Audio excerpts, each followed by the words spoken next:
9월 13일 수요일 그산옥의 매일 묵상 시작하겠습니다. 제가 녹음할 때 좀 이렇게 밤늦게 녹음할 때가 있고 또 새벽에 녹음할 때도 있고 이래서 목이 좀 좋지 않아서 아침에 듣기에 좀 힘차게 들리지 않아서 좀 죄송한 마음이 있습니다. 우리가 뉴시티 교리문답 계속 공부하고 있는데 지금 일부 성부 하나님에 대해서 지금 공부하고 있습니다. 오늘 8번째 시간 8문인데요. 하나님의 율법은 십계명에서 어떻게 나타나 있습니까? 그 하나님의 율법이 십계명에서 나타나 있는 것을 얘기합니다. 너는 나 외에 다른 신들을 내게 두지 말라. 너를 위하여 새긴 우상을 만들지 말고 또 위로 하늘에 있는 것이나 아래로 땅에 있는 것이나 땅 아래 물속에 있는 것에 어떤 형상도 만들지 말며 그것들에게 절하지 말며 그것들을 섬기지 말라. 나는 내 하나님 여호와 이름을 망령되이 부르지 말라. 안식일을 기억하여 거룩히 지키라. 내 부모를 공경하라. 살인하지 말라. 간음하지 말라. 도둑질하지 말라. 거짓 증거하지 말라. 탐내지 말라. 이렇게 10가지를 얘기하고 있습니다. 이 전체적인 십계명을 설명하고 이제 내일부터 이제 1계명부터 이제 계속 십계명을 설명하고 있습니다. 성경 구절은 너는 나 외에 다른 신을 내게 두지 말라 이렇게 시작됩니다. 근데 지금 그 20장 3절에는 너는 나 외에 다른 신을 내게 두지 말라라는 이런 명령법이 있고 성경에 하나님이 우리에게 말씀하시는 모든 명령법 앞에는 하나님이 우리를 위해서 먼저 행하신 하나님의 구속의 역사가 있습니다. 하나님의 사랑이 있다는 거예요. 그러니까 사랑을 먼저 경험한 사람이 그 하나님이 내게 행하신 사랑의 반응으로서의 순종하는 것, 그것이 신앙의 올바른 순서다 얘기했습니다. 그래서 너는 나 외에 다른 신들을 내게 두지 말라라는 이 말씀 앞에 보면 출애굽기 20장 1절 2절에 어떤 말씀이 있다고 그랬죠? 나는 너를 애굽 땅 종되었던 곳에서 인도하여 낸 내 하나님 여호와니 이런 말이 있습니다. 하나님 우리를 위해서 먼저 행하신 사랑이 있고 그 사랑의 반응으로서의 하나님의 명령이 있습니다. 존 버녀는 이렇게 얘기했어요. 당신이 언약이나 율법을 잘 지켰을 것이다. 모든 율법을 오랫동안 말이다. 뭐 그렇게 했다고 가정을 하자는 거죠. 그런 사람이 없지만. 그러나 죽기 전에 우연히 실족하여 하나라도 어기면 당신은 모든 언약을 잃어버리게 된다. 이것이 행위 언약이다. 그러나 은혜 언약 아래에 있는 사람들은 그렇지 않다. 율법과 행위 언약 아래에 있는 사람은 그 언약으로 정죄당할 것이다.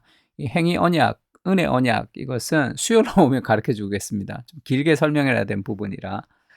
그러니까 우리는 그리스도께서 이렇게 십자가에 못 박힌 것을 믿으면 구원을 얻는 은혜로 구원을 얻는 은혜 언약 아래에 있습니다.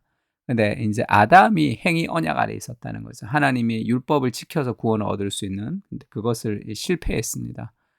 그래서 이 율법은 하나라도 어기면 이제 그 구원받지 못하는 것이 인간이죠. 그래서 우리는 그 율법을 지킬 수 없지만 예수님이 우리를 대신해서 율법을 지켜주셔서 그 예수님이 대신 지켜주신 그 율법이 우리에게 전가되었습니다. 그래서 우리가 마치 율법을 다 지킨 사람으로 하나님 우리를 인정해 주는 것이 그것이 구원인 것이죠. 또 존 H라는 사람이 이렇게 얘기했습니다. 하나님 우리를 만드셨고 사랑하시기에 우리에게 가장 좋은 것이 무엇인지를 잘 아시죠. 그분은 가장 아름다운 삶을 살아갈 도덕적이고 영적인 길을 알려주셨습니다. 그것이 율법, 십계명이죠. 우리에게 주신 사랑의 선물이다. 하나님의 말씀은 우리를 속박하는 것이 아니라 우리에게 주신 사랑의 선물이다.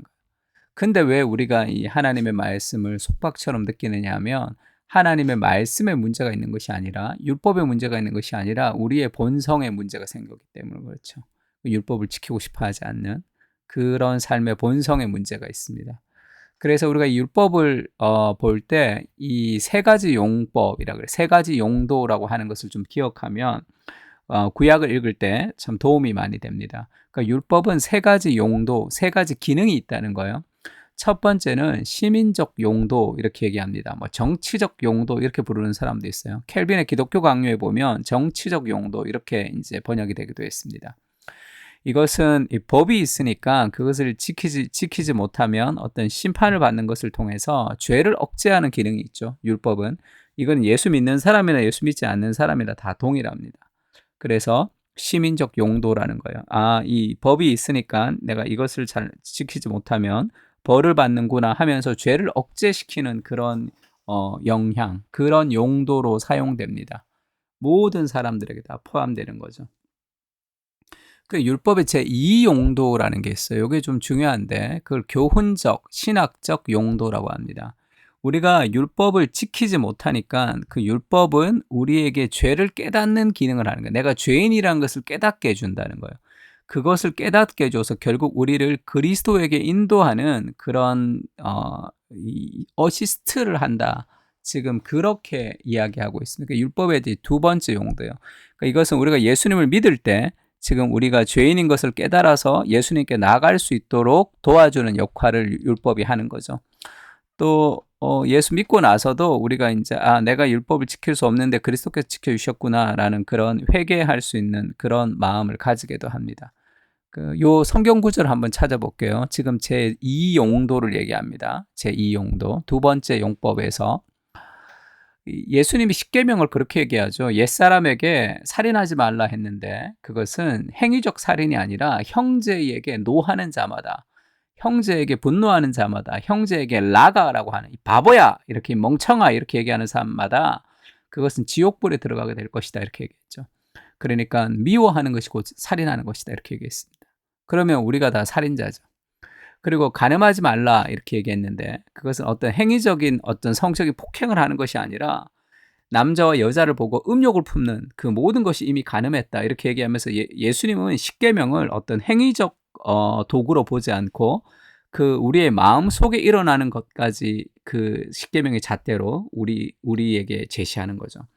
그러니까 결국 이 십계명은 우리를 절망시키기 위한 도구라고도 할 수 있습니다. 나는 이 십계명을 지킬 수 없구나라는 걸 깨닫게 하는 거죠. 그래서 로마서 3장 20절에 보면 율법의 행위로 그의 앞에 의롭다 하심을 얻을 육체가 없나니 우리가 율법을 다 지킬 수 없으니까 율법으로는 죄를 깨닫게 하는 거죠. 그러니까 율법은 잘못된 게 없어요. 율법은 선합니다. 그러나 인간이 본성적으로 악하기 때문에 내가 율법을 지킬 수 없는 존재라는 것을 율법이 우리를 깨닫게 해준단 말이에요. 그게 두 번째 용도라는 거죠. 그래서 갈라디아 3장 24절에는 이런 말씀이 있습니다. 이같이 율법이 우리를 그리스도께로 인도하는 초등교사가 되었다.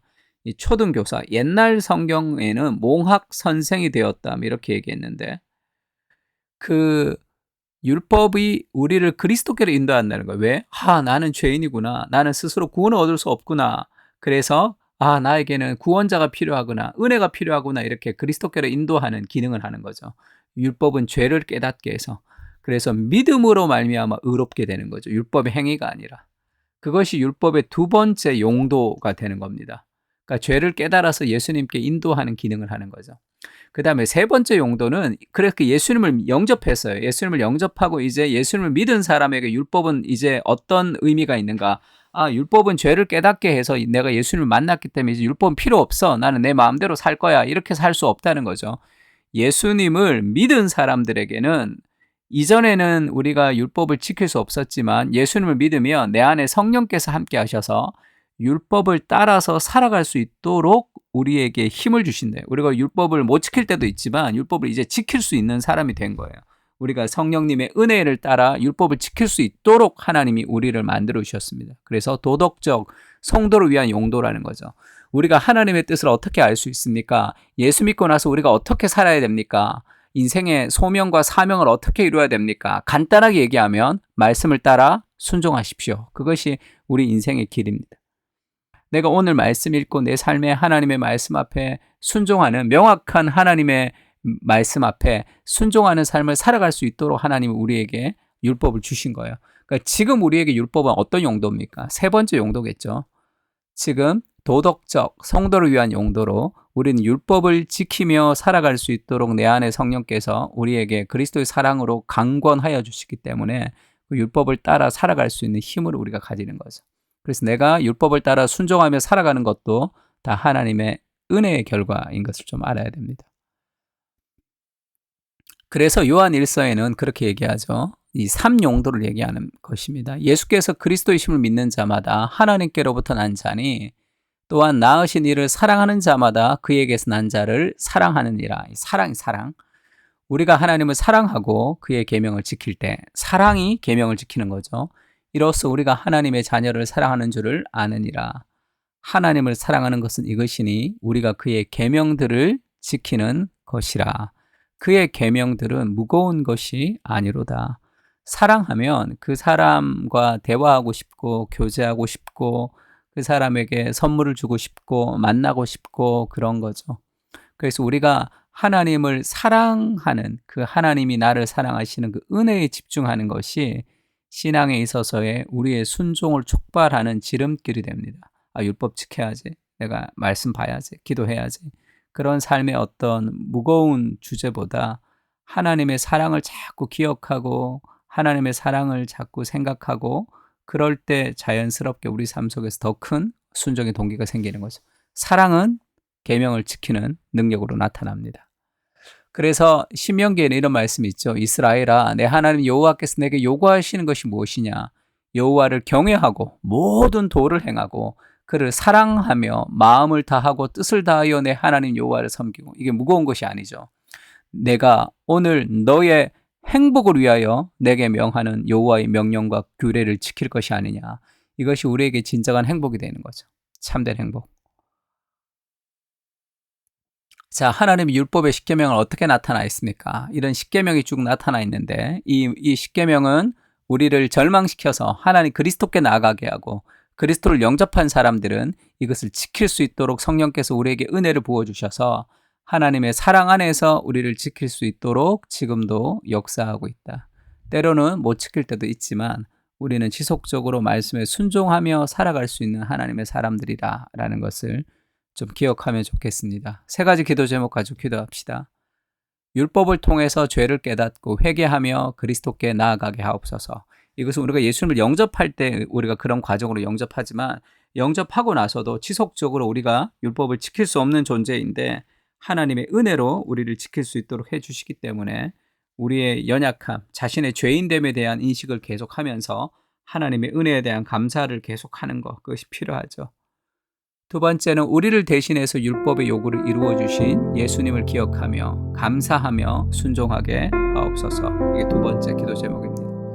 세 번째는 그 사랑교회 공동체가 그리스도의 희생을 기억하며 감사를 잃어버리지 않는 감사의 공동체가 되게 하여 주옵소서. 세 가지 기도 제목 가지고 다 같이 기도하겠습니다.